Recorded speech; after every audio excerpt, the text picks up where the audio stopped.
आणि तमिळनाडूतून एक मोठी बातमी, थलपती विजय लोकभवनात दाखल झालेत। आता मुख्यमंत्री पदाची ते शपथ घेणार आहेत। थलपती विजय यांचा उद्या मुख्यमंत्री पदाचा शपथविधी सोहळा पार पडणार आहे। थलपती विजय यांनी राज्यपालांना पत्र सोपवलेले आहे। थलपती विजय मुख्यमंत्री पदाची उद्या शपथ घेणार आहेत। आपण अधिक माहिती घेऊ आमचे प्रतिनिधी शिवाजी शिंदे यांच्याकडनं। शिवाजी, थलपतींचा म्हणजे त्यांना समर्थन मिळणार का, ते मुख्यमंत्र्याची शपथ घेणार का याची उत्सुकता होता। सगळ्या गोष्टींवर आता पडदा पडलेला आहे। उद्या शपथविधी सोहळा पार पडणार आहे, काय अधिक माहिती? गिरीश, उद्या तमिळनाडूसाठी ऐतिहासिक दिवस असणार आहे। थलपती विजय उद्या शपथ घेतात। 11 वाजता त्यांचं शपथविधी होणार असल्याची माहिती समोर येते आहे। आजच तिसऱ्यांदा विजय थलपती हे राज्यपालांना भेटले।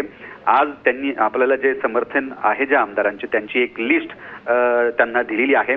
यामध्ये सीपीआय आहे, सीपीएम आहे, अशा अनेक आणि VKC हे सगळे यांचं समर्थन थलपती यांना मिळालेलं आहे। आणि त्यांची जे आकडा आहे तो 119 असा होतोय आणि बहुमत साबित त्यांना स्पष्ट करण्यासाठी 118चा आकडा आवश्यक होता। आता तो पूर्ण झालेला आहे। त्यासाठीच आज त्यांनी भेट घेतली आणि राज्यपालांनीही त्यांना सरकार स्थापन करण्याचं आमंत्रित केलेलं आहे।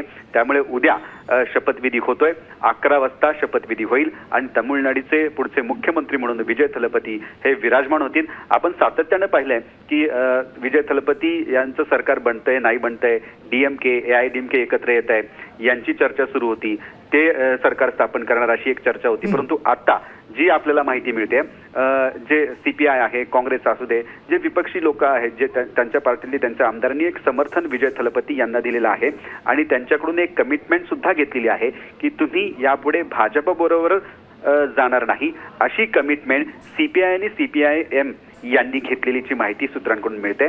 आणि त्याच्यानंतरच पुढचं पाऊल टाकलं गेलं आणि उद्या CM पदाची शपथ हे विजय थलपती घेतात। अगदी बरोबर शिवाजी आहे। आणि विजय थलपती यांची ही राजकारणातील नवी इनिंग्स कशी राहणार आहे याची उत्सुकता सर्वांनाच असणार आहे। त्यांचा TVK पक्षानं मोठं यश मिळवलंय। शिवाजी, तुम्ही सविस्तर माहिती दिलीत त्याबद्दल धन्यवाद। थलपती विजय यांचा उद्या मुख्यमंत्री पदाची शपथविधी सोहळा पार पडणार।